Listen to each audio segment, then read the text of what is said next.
آپ صلی اللہ علیہ وسلم نے ویرانہ کھودنے کا حکم دیا اور اس سے کچھ خزانہ برآمد ہوا۔ پھر باقی ماندہ خزانے کے متعلق آپ صلی اللہ علیہ وسلم نے دریافت کیا تو اس نے پھر ادائیگی سے انکار کر دیا۔ اس پر آپ صلی اللہ علیہ وسلم نے اسے حضرت زبیر رضی اللہ تعالیٰ عنہ کے حوالے کر دیا اور فرمایا اسے سزا دو یہاں تک کہ اس کے پاس جو کچھ ہے وہ سب کا سب ہمیں حاصل ہو جائے۔ حضرت زبیر نے اس کے سینے پر چکماک کی ٹھوکریں ماری یہاں تک کہ اس کی جان پر بنائی۔ پھر اسی رسول اللہ صلی اللہ علیہ وسلم نے محمد بن مسلمہ رضی اللہ تعالیٰ عنہ کے حوالے کر دیا اور انہوں نے محمود بن مسلمہ رضی اللہ تعالیٰ عنہ کے بدلے اس کی گردن مار دی۔ محمود سایہ حاصل کرنے کے لیے قلعہ نعم کی دیوار کے نیچے بیٹھے تھے کہ اس شخص نے ان پر چکی کا پارٹ گرا کر انہیں قتل کر دیا تھا۔ ٹھیک ہے، اب یہ جو کنانہ بن ابی الحقیق ہے، اس سے جب پوچھا گیا کہ خزانہ کہاں پر ہے تو اس نے کہا کہ یہ نہیں جانتا۔ تو پھر جو ہے ایک یہودی تھا، اس نے ہی بتایا کہ کوئی ویرانہ کھودنے کے لیے کہا کہ کھودے، وہاں پر اس نے خزانہ پورا دفن کیا ہوا ہے۔ تو پھر جب وہ کھدوایا گیا تو پھر خزانہ نکلا، اور اس سے پہلے نبی پاک صلی اللہ علیہ وسلم نے اس سے پوچھ لیا تھا کہ اگر تمہارے پاس ہے تو تم بتا دو، تو پھر اور اگر جو ہے خزانہ تمہارے پاس سے نکلا تو ہم تمہیں قتل کر دیں گے۔ تو کہہ رہا تھا ہاں بے شک قتل کر دیے گا، مجھے پتہ ہی نہیں ہے اس بارے میں۔ پھر اس کے بعد جو ہے جب وہ خزانہ درآمد ہوا تو پھر نبی پاک صلی اللہ علیہ وسلم نے اس کو کنانہ ابن الحقیق کو حضرت زبیر رضی اللہ تعالیٰ عنہ کے حوالے کر دیا، اور اس نے پھر اب یہ چکماک ہے دونوں کیا اس کی ٹھوکریں ماری اتنا کہ اس کی جان پر بنائی، اور پھر نبی پاک صلی اللہ علیہ وسلم نے اس شخص کو محمد بن مسلمہ رضی اللہ تعالیٰ عنہ کے حوالے کر دیا۔ انہوں نے پھر محمود بن مسلمہ رضی اللہ عنہ جو بتا رہے ہیں کہ جو قلعہ نعم کی دیوار کے نیچے بیٹھے تھے سایہ لینے کے لیے، تو وہاں پر جو ہے چکی کا پارٹ گرا کر ان کو قتل کر دیا تھا۔ تو اس کے بدلے میں کہ مطلب اس کو حوالے کر دیا نا محمد بن مسلمہ رضی اللہ تعالیٰ عنہ کے۔ کوئی اور ڈیٹیل یہاں پر بات اگر مس کی ہو یا فردر ایکسپلین کرنی ہو کسی کو؟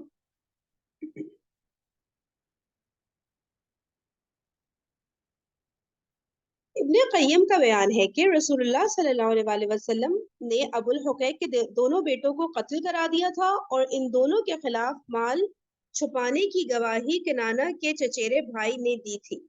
اس کے بعد آپ صلی اللہ علیہ وسلم نے حی بن اخطب کی صاحبزادی حضرت صفیہ رضی اللہ تعالیٰ عنہ کو قیدیوں میں شامل کر لیا۔ وہ کنانہ بن ابی الحقیق کی بیوی تھی اور ابھی دلہن تھی، ان کی حال ہی میں رخصتی ہوئی تھی۔ ٹھیک ہے، ادھر تک ہم نے کر لیا تھا پہلے ریڈ۔ اموال غنیمت کی تقسیم۔ رسول اللہ صلی اللہ علیہ وسلم نے یہود کو خیبر سے جلا وطن کرنے کا ارادہ فرمایا تھا، اور معاہدے میں یہی طے بھی ہوا تھا، مگر یہود نے کہا اے محمد صلی اللہ علیہ وسلم ہمیں اسی سرزمین میں رہنے دیجئے، ہم اس کی دیکھ ریکھ کریں گے کیونکہ ہمیں آپ لوگوں سے زیادہ اس کی معلومات ہے۔ ادھر رسول اللہ صلی اللہ علیہ وسلم اور صحابہ کرام کے پاس اتنے غلام نہ تھے جو اس زمین کی دیکھ ریکھ اور جوتنے بونے کا کام کر سکتے، اور نہ خود صحابہ کرام رضی اللہ تعالیٰ عنہ کو اتنی فرصت تھی کہ یہ کام سر انجام دے سکتے۔ اس لیے آپ نے خیبر کی زمین اس شرط پر یہود کے حوالے کر دی کہ ساری کھیتی اور تمام پھلوں کی پیداوار کا آدھا یہود کو دیا جائے گا، اور جب تک رسول اللہ صلی اللہ علیہ وسلم کی مرضی ہوگی اس پر برقرار رکھیں گے، اور جب چاہیں گے جلا وطن کر دیں گے۔ اس کے بعد حضرت عبداللہ بن رواحہ رضی اللہ تعالیٰ عنہ خیبر کی پیداوار کا تخمینہ لگایا کرتے تھے۔ تخمینہ اندازے کو کہتے ہیں، اندازے کو نا، اندازہ۔ اچھا، اندازہ لگایا کرتے تھے، ٹھیک ہے ٹھیک ہے ٹھیک ہے، صحیح ہے۔ اچھا جی، تو اب یہ بتا رہے ہیں کہ رسول اللہ صلی اللہ علیہ وسلم نے یہود کو خیبر سے جلا وطن کرنے کا ارادہ کیا تھا کہ ان سب کو یہاں سے نکال دیں گے، جیسے مدینہ سے نکال دیا تھا نا ان سب یہودیوں کو، تو خیبر سے بھی ان کو نکال دیں گے۔ اور معاہدے میں یہی طے ہوا تھا، جو ابھی صلح ہوئی تھی اس پورے معاہدے میں یہ ساری باتیں طے ہوئی تھی، لیکن پھر یہود نے کہا کہ ہمیں آپ اسی سرزمین میں رہنے دیں، ہم یہاں کی دیکھ بھال وغیرہ کر دیا کریں گے، اور ہم اس زمین کے رہنے والے ہیں تو ہمیں ظاہر ہے بہت معلومات ہے زمین کے بارے میں۔ تو رسول اللہ صلی اللہ علیہ وسلم اور صحابہ کرام کے پاس اتنے غلام بھی نہیں تھے اس وقت کہ جو اس زمین کی دیکھ بھال کرتے۔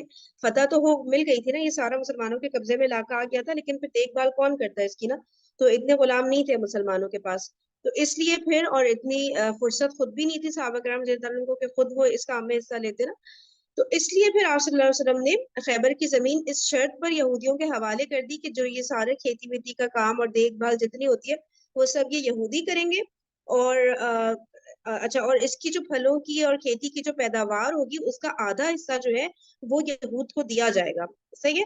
اور لیکن یہ بات نبی پاک صلی اللہ علیہ وسلم کی مرضی کے اوپر ہے کہ جب تک وہ چاہیں یہ بات اس بات پر برقرار رہیں، اور جب چاہیں گے تو وہ جلا وطن کر دیں گے خیبر سے نا ان سب لوگوں کو۔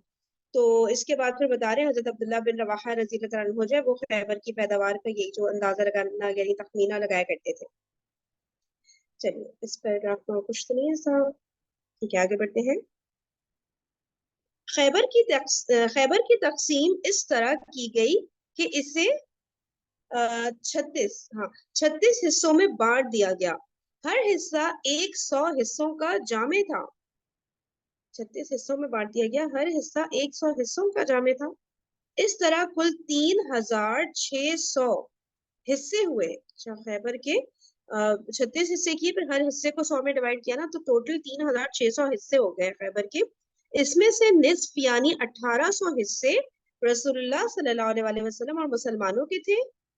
عام مسلمانوں کی طرح اچھا، یہ میں سوچ رہی ہوں کہ اتنے حصے کیے گئے، مطلب خیبر بہت بڑا تھا، جیسے ہم لوگ مدینہ کے بارے میں سنتے ہیں نا کہ مدینہ تو بس اتنا ہی تھا نا، مطلب کہ ٹوٹل جتنا مسجد نبوی اتنا بڑا تو مدینہ تھا، تو مطلب خیبر پھر اس کے مقابلے میں یعنی کہ کافی زیادہ بڑا ہوا نا، اگر اتنے سارے بتا رہے ہیں حصے ہوئے 3600 حصے، اس کا شاید رقبہ کافی بڑا ہوگا۔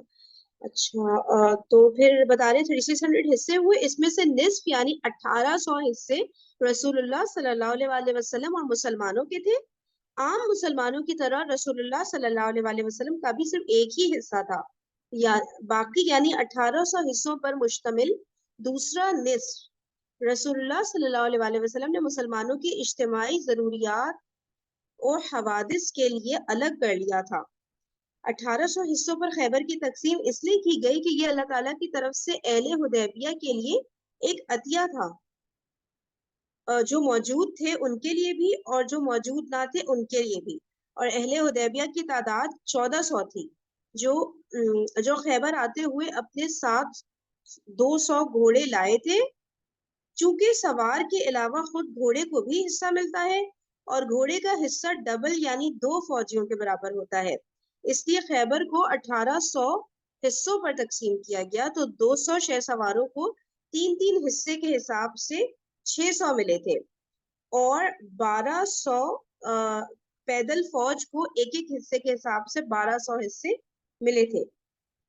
صحیح ہے، تو اب بتا رہے ہیں کہ 36 حصوں میں ڈیوائڈ کیا، پہلے تو مین 36 بڑے حصے کیے اور ہر حصوں کو پھر 100 چھوٹے حصوں میں ڈیوائڈ کیا، اس طرح ٹوٹل 36 حصے ہو گئے، اور 1800 بتا رہے ہیں کہ مسلمانوں کو رسول اللہ صلی اللہ علیہ وسلم اور مسلمانوں کے 1800 حصے تھے، ٹھیک ہے۔ اور جس طرح ہر مسلمان کا ایک حصہ تھا، 1400 مسلمان گئے تھے نا، تو ہر مسلمان کا ایک حصہ تھا، اسی طرح نبی پاک صلی اللہ علیہ وسلم کو نے بھی ان کے لیے بھی صرف ایک ہی حصہ تھا، ٹھیک ہے۔ اور ورنہ ایسا ہوتا ہے نا نارملی کہ لیڈرز وغیرہ جو ہوتے ہیں وہ اپنے لیے ایک بڑا پورشن رکھ کے عام لوگوں کو جو ہے کم پورشن دے رہے ہوتے ہیں، لیکن نبی پاک صلی اللہ علیہ وسلم نے بھی اپنے لیے ایک ہی حصہ اس میں سے رکھا تھا۔ اور پھر بتا رہے ہیں کہ باقی یعنی 1800 حصوں پر مشتمل دوسرا نصف جو تھا خیبر کا، 3600 میں سے 1800 تو مسلمانوں کے میں، اب 1800 جو دوسرا حصہ تھا اس میں بتا رہے ہیں رسول اللہ صلی اللہ علیہ وسلم نے مسلمانوں کی اجتماعی ضروریات اور حوادث کے لیے الگ کر لیا تھا۔ اور 1800 بتا رہے اس طرح تھے کہ 1400 تو مسلمان تھے جو صلح حدیبیہ والے مسلمان تھے، وہ سوری بیعت رضوان والے جو تھے 1400 وہ والے، اور صلح حدیبیہ کا بھی ہم کہہ سکتے ہیں سیم ہی تو تھے، تو 1400 وہ والے تھے، اور اس میں پھر بتا رہے ہیں کہ 200 وہ تھے جو گھڑ سوار تھے نا، تو گھوڑوں کا بھی پھر بتا رہے ہیں کہ الگ سے سیپریٹ حصہ ہوتا ہے، تو اس لیے ان کا ڈبل حصہ تھا۔ تو اس طرح ٹوٹل جو ہے 1800 حصے یوں بن رہے تھے نا، پوری کیلکولیشن یہاں پہ بتائی ہے، ٹھیک ہے۔ آگے چلیں۔ خیبر کی اموال غنیمت کی کثرت کا اندازہ صحیح بخاری میں مروی ابن عمر رضی اللہ تعالیٰ عنہ کی اس روایت سے ہوتا ہے۔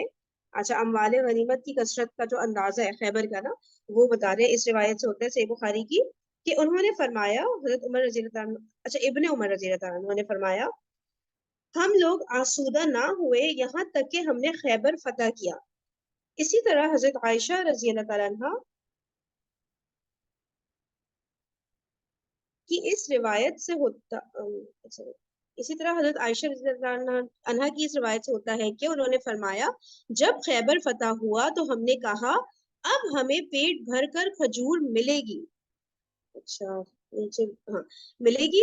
نیز جب رسول اللہ صلی اللہ علیہ وآلہ وسلم مدینہ واپس تشریف لائے تو مہاجرین نے انصار کو کھجوروں کے وہ درخت واپس کر دیے جو انصار نے امداد کے طور پر انہیں دے رکھے تھے، کیونکہ اب ان کے لیے خیبر میں مال اور کھجور کے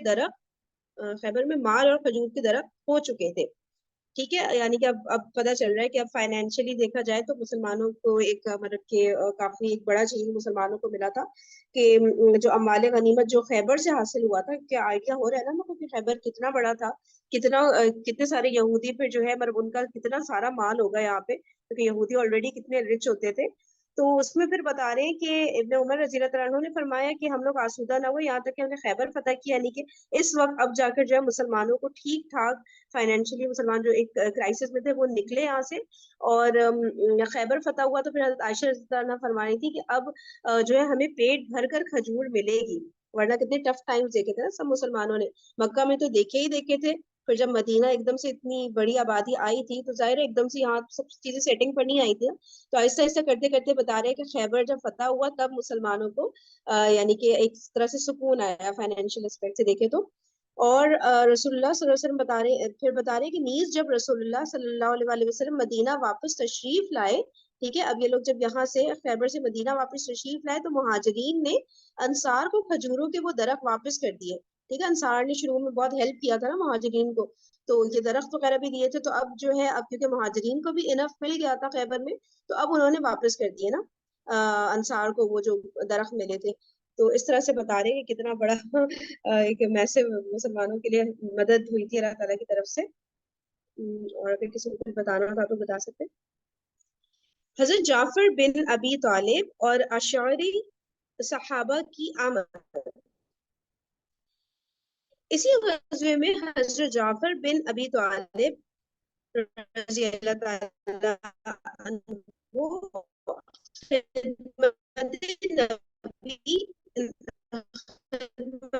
نبی صلی اللہ علیہ وسلم میں حضرت ابو کوئی خاص ٹرم ہے اس کا، کوئی خاص میننگ ہے؟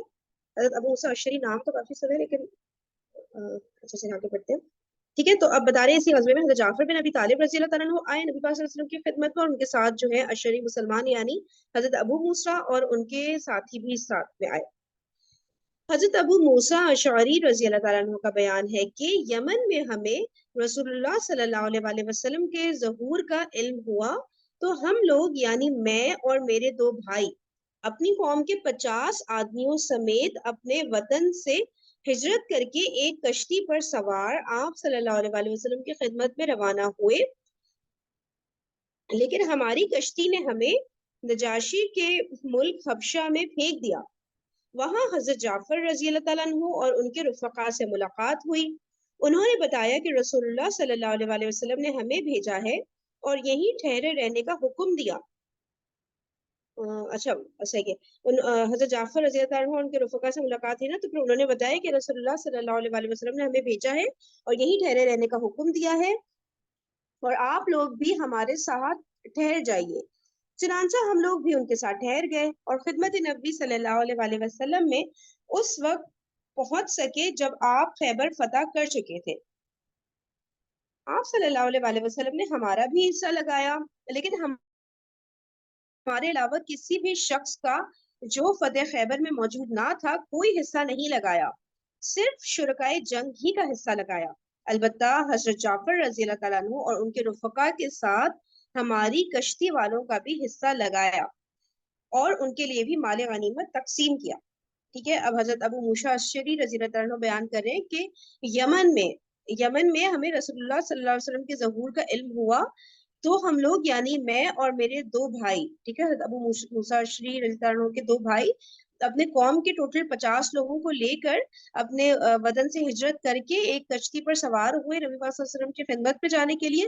لیکن پھر کشتی جو ان کی نجاشی کا جو ملک حبشہ تھا وہاں پر کنارے لگی ان کی کشتی. تو پھر بتا رہے وہاں پر آلریڈی حضرت جعفر رضی اللہ تعالیٰ عنہ اور ان کے ساتھی موجود تھے حبشہ میں. تو پھر بتا رہے کہ رسول اللہ صلی اللہ علیہ وآلہ وسلم نے ان کو وہاں بھیجا تھا حضرت جعفر رضی اللہ عنہ ان کے ساتھیوں کو. اب اس میں اگر کسی کو ڈیٹیلز پتا ہو تو, کیونکہ اس کا مطلب ہے یہ لوگ بھی پھر وہاں خیبر جانے کے لیے تیار ہوں گے, لیکن کیونکہ ان کو بھی پھر مال غنیمت میں حصہ ملا ہے نا, لیکن میرے خیال سے وہاں پہ حبشہ کچھ ہم نے ابھی ڈیٹیلز پڑھی تھی نا کہ وہاں پہ کچھ جو روانہ ہوئے تھے ادھر سے حبشہ سے جو جی دو تھی نا کشتیاں, ایک میں بچے اور عورتیں تھے ان کو مدینہ بھیج دیا تھا, وہ جو مرد تھے وہ ادھر خیبر کی زمین میں آ گئے تھے, یہ حضرت جعفر بن ابی طالب کے ساتھ. حبشہ سے جو لوگ آ رہے تھے نا ان کا جی جی دو حبشہ سے. کشتیوں میں. اچھا اچھا اچھا, ہاں میرے ذہن سے نکل گیا. دو کشتیوں میں روانہ ہوئے تھے, تو ایک جو ہے ایک کشتی میں جو روانہ تھے وہ وہاں آ گئے تھے, کیا بتا رہی ہے, مدینہ آ گئے تھے. اور عورتیں اور بچے مدینہ چلے گئے تھے نا, تو مرد ٹھیک ہے ادھر ٹھیک آ ہے, گئے تھے. صحیح ہے. اور مرد سارے خیبر وہاں سے ہی ڈائریکٹ روانہ ہو گئے تھے اس طرح. جی جی ٹھیک ہے صحیح, جزاک اللہ. ٹھیک ہے, تو پھر جو ہے اس لیے بتا رہے ہیں کہ حضرت جعفر رضی اللہ عنہ اور ان کے رفقا پھر وہاں پر تھے, اور پھر ان کو بھی حضرت ابو موسیٰ اشعری رضی اللہ تعالیٰ عنہ اور ان کے جو ساتھی تھے ان کو بھی پھر وہاں ہی ٹھہرنے کا حکم دیا. ٹھیک ہے نا, تو وہ بھی اسی نیت سے نکلے تھے, تو اس لیے پھر ان کا بھی جو ہے مال غنیمت میں حصہ رکھا تھا نبی پاک صلی اللہ علیہ وسلم نے. اور اس کے بعد بتا رہے ہیں کہ ہم لوگ بھی ان کے ساتھ ٹھہر گئے, اور پھر جب تک ہم ان کی کشتی جب تک وہاں تک پہنچی خیبر تک, تب تک جو خیبر فتح ہو چکا تھا, اور پھر جو ہے نبی پاک صلی اللہ علیہ وسلم نے ان کو بھی مال غنیمت میں سے حصہ دیا. اچھا, اور اس کے علاوہ بتا رہے ہیں جو ایکچوئل میں جنگ میں جنہوں نے شرکت کی تھی صرف انہی کا حصہ تھا, لیکن یہ لوگ بھی کیونکہ روانہ تو ہو گئے تھے اس لیے پھر ان کو بھی حصہ دیا گیا. اور اچھا, اب نیکسٹ پیراگراف. اور جب حضرت جعفر رضی اللہ تعالیٰ عنہ نبی صلی اللہ علیہ وسلم کی خدمت میں پہنچے, تو آپ صلی اللہ علیہ وسلم نے ان کا استقبال کیا اور انہیں بوسہ دے کر فرمایا, واللہ میں نہیں جانتا کہ مجھے کس بات کی خوشی زیادہ ہے, خیبر کی فتح کی یا جعفر کی آمد کی. ٹھیک ہے, بہت ہی گرم جوشی سے نبی پاک صلی اللہ علیہ وسلم نے حضرت جعفر رضی اللہ تعالیٰ عنہ کا استقبال کیا, بتا رہے ہیں نا. اور اتنی بڑی بات کہی نبی پاک صلی اللہ علیہ وسلم نے کہ مجھے میں نہیں جانتا کہ مجھے زیادہ خوشی کس بات کی ہے. اس کے پیچھے کوئی بیک گراؤنڈ ہوگا میں بھی. صحیح ہے. یاد رہے کہ ان لوگوں ایکچولی کو بلانا. سوری جی جی جی. جی جی سوری, نبی پاک صلی اللہ علیہ وسلم کو ان سے محبت بہت تھی نا, تو یہ واپس وہاں سے حبشہ سے آ رہے تھے, کافی ٹائم بعد آ رہے, کیونکہ بالکل بگننگ میں مسلمانوں نے حبشہ ہجرت کی تھی نا, تو یہ کئی سال گزر گئے اچھا, ہیں. بہت سال گزر گئے پھر تو. باقی صحیح. ویسے حبشہ ہجرت کس ہجری سن میں ہوئی تھی, آپ کو یاد ہے؟ بالکل نبوت کے شروع مطلب میں کتنے ہی عرصے کی بعد؟ بالکل ہی شروع نا. نبوت کے تو پہلے 3 سال تو یہ تھا کہ بالکل نبی پاک صلی اللہ علیہ انڈیویجولی دے وسلم رہے تھے مور نا لائکلی دعوت, ہاں. انر سرکل میں ہی تھے, ہوں. لیکن جیسے سن یہ 6 تھا ہجری کہ میں تھا نا, حضرت عمر رضی اللہ تعالیٰ عنہ نے سن 5 یا 6 ہجری شروع میں تھا نا, انہوں نے اسلام جی قبول جی کیا تھا, تو یہ اس سے پہلے کا ہی ہوگا میرے خیال سے, ہے نا, یا میں بھی اس کے بعد کا بھی ہو, یہ بھی ہو سکتا ہے. میرا مطلب کافی خیال ہے اس سال, کے 10 بعد سال کا سے ہے. اوپر تو ہو ہی گئے, کم سے کم 10 سال تو ہو ہی گئے ہوں گے, ہے نا, کیونکہ ہم ابھی تو کافی آگے آ گئے نا, 19 سال 20 سال تو گزر بالکل, اور چکے یہ ہیں. مدنی زندگی کے بھی یہ کتنے 7واں سال چل رہا ہے. 7واں سال چل رہا ہے. صحیح, تقریباً 20 سال تو نبوت کے ہو گئے, اور صحیح, یعنی کہ کافی زیادہ سال ہو گئے تھے نا. تو پھر آپ بتا رہی ہیں کہ بہت زیادہ محبت کرتے تھے, تو اتنے عرصے بعد ملاقات ہوئی تھی. تو نبی پاک صلی اللہ علیہ وسلم نے جی فرمایا بالکل. کہ میں نہیں جانتا کہ مجھے زیادہ خیبر کی فتح کی خوشی ہے یا جعفر کی آمد کی. چلے, یاد رہے کہ ان لوگوں کو بلانے کے لیے رسول اللہ صلی اللہ علیہ وسلم نے حضرت عمرو بن امیہ ضمری رضی اللہ تعالیٰ عنہ کو نجاشی کے پاس بھیجا تھا, اور اس سے کہلوایا تھا کہ وہ ان لوگوں کو آپ صلی اللہ علیہ وسلم کے پاس روانہ کر دے. چنانچہ نجاشی نے 2 کشتیوں پر سوار کر کے انہیں روانہ کر دیا. یہ کل 16 آدمی تھے, اور ان کے ساتھ ان کے باقی ماندہ بچے اور عورتیں بھی تھیں. بقیہ لوگ اس سے پہلے مدینہ آ چکے تھے. وہی جب عائشہ نے پورا بتایا کہ حبشہ سے لوگ سب روانہ ہوئے تھے. صحیح. نبوت کا 5واں سال ہے فرید, میں نے پیچھے دیکھا ہے تو نبوت کا 5واں سال ہے. کون سا والا جس میں نبوت کا 5 حبشہ سال, میں ہاں جس میں ہاں پہلی حبشہ کی ہجرت ہوئی ہے نا, اس میں نبوت کا 5واں سال ہے. 5واں سال ہے. اچھا, ہاں تقریباً 15 سال ہو گئے اس کا مطلب نا. صحیح. جزاک اللہ. اچھا, اب حضرت صفیہ رضی اللہ تعالیٰ عنہ سے شادی. ہم بتا چکے ہیں کہ جب حضرت صفیہ رضی اللہ تعالیٰ عنہ کا شوہر کنانہ بن ابی الحقیق اپنی بدعہدی کے سبب قتل کر دیا گیا, تو حضرت صفیہ رضی اللہ تعالیٰ عنہ قیدی عورتوں میں شامل کر لی گئیں. اس کے بعد جب یہ قیدی عورتیں جمع کی گئیں تو حضرت